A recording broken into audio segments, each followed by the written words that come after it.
ओम नमः शिवाय। हर हर महादेव।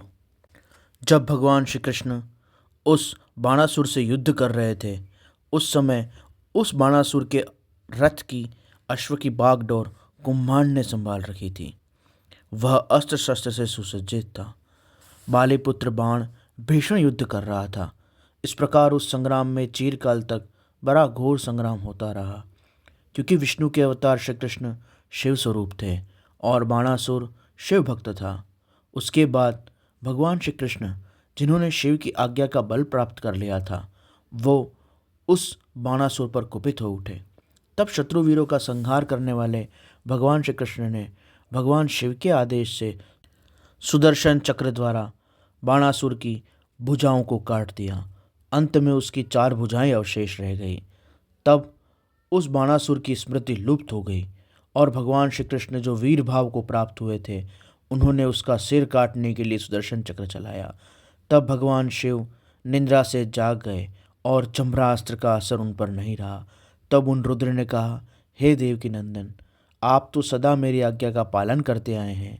भगवान, मैंने पहले आपको जिस कार्य के लिए आज्ञा दी थी वह तो आपने पूरा कर दिया।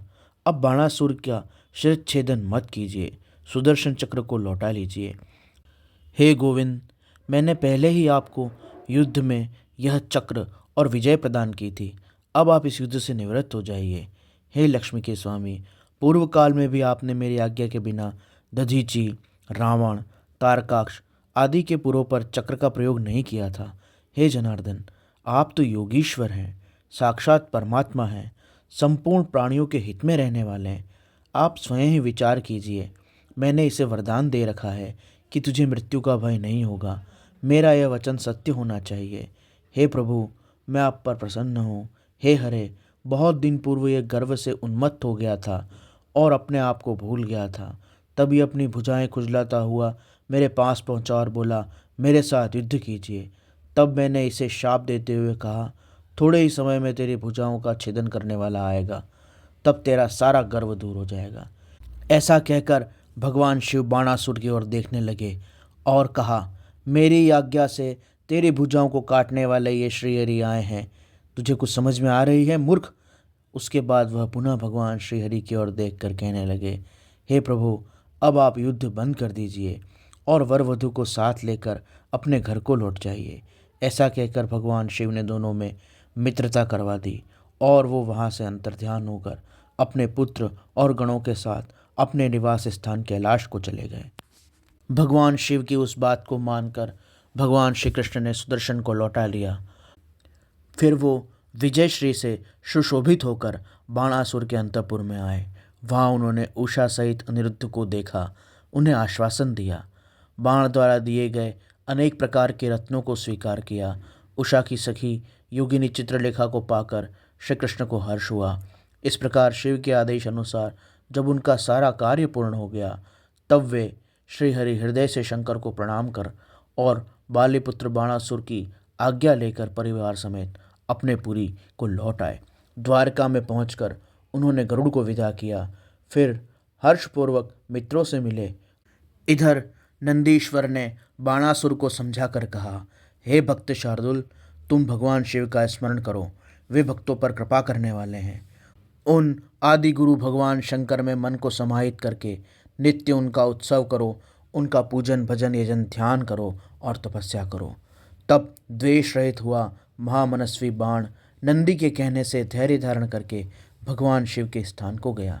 वहाँ पहुंचकर उसने विभिन्न प्रकार के स्तोत्रों से शिव जी की स्तुति की, उन्हें प्रणाम किया और फिर वह नृत्य करने लगा।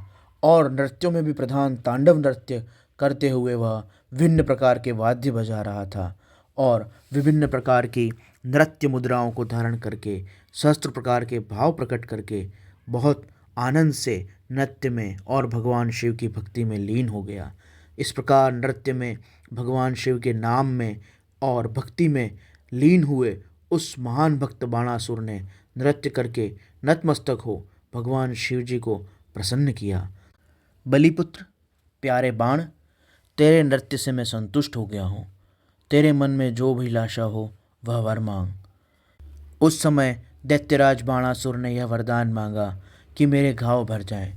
मुझ में बाहु युद्ध की क्षमता बनी रहे, मुझे अक्षय गणनायक पद प्राप्त हो, शोणितपुर में उषा का पुत्र अर्थात मेरा दौहित्र राज्य करे, देवताओं से और भगवान विष्णु से मेरा वैरभाव मिट जाए, मुझ में रजोगुण, तमोगुण और दैत्य भाव का उदय न हो, मुझे निर्विकार शिव भक्ति बनी रहे और शिव भक्तों पर मेरा स्नेह बना रहे, समस्त प्राणियों पर दयाभाव बना रहे। ऐसा भगवान शिव से वरदान प्राप्त कर कर बालीपुत्र महासुर बाण अंजलि बांधे भगवान शिव की स्तुति करने लगा। उस समय उसके नेत्रों में भगवत भक्ति के आंसू थे, जिससे उसके सारे अंग प्रफुल्लित थे। इस प्रकार से भगवान शिव से कहकर वह बलिनंदन बाणासुर मौन हो गया। अपने भक्त बाणासुर की प्रार्थना सुनकर भगवान शंकर ने कहा, तुझे सब कुछ प्राप्त हो जाएगा। ऐसा कहकर वह अंतर्ध्यान हो गए। तब भगवान शिव की कृपा से महाकाल पद को प्राप्त हुआ वह रुद्र का अनुचर बाण परम आनंद में मग्न हो गया।